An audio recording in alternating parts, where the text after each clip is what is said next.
Hi everybody, my name is Hannah and this is Pepper and Pine.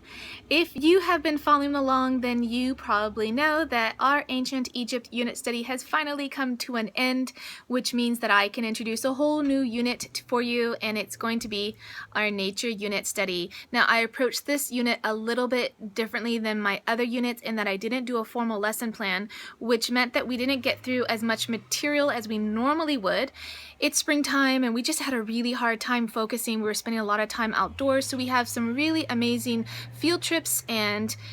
tutorials and activities to share with you guys that I think that you'll really enjoy doing, but we didn't get through as much indoor reading activities as we expected to do, which is fine. There'll be plenty of time to do some of those things later on when we don't feel like being outdoors.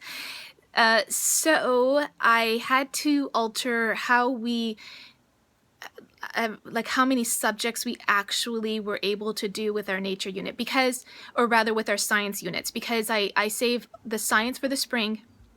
and we ended up starting with our nature unit, and that ended up kind of taking over the majority of the time that I had set aside for doing a unit on geology and another unit on electricity.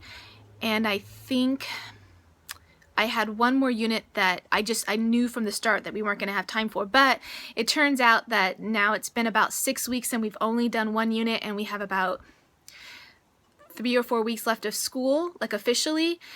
So it's not likely that we're going to get through those other science units, and then something kind of spontaneous occurred and I decided to do a 2-week unit on the visually impaired, and so we kind of put everything else on the back burner, and then we're just going to focus on this and some of the activities that go along with this and biographies, etc., etc. And I will also be showing you how we're putting that unit together, because we're mostly using library books and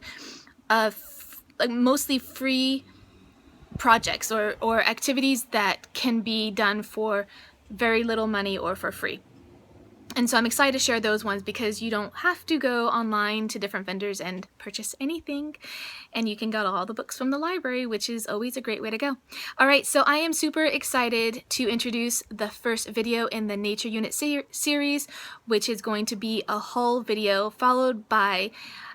how I put together our unit study for nature, followed by a whole lot of, I think, super fun videos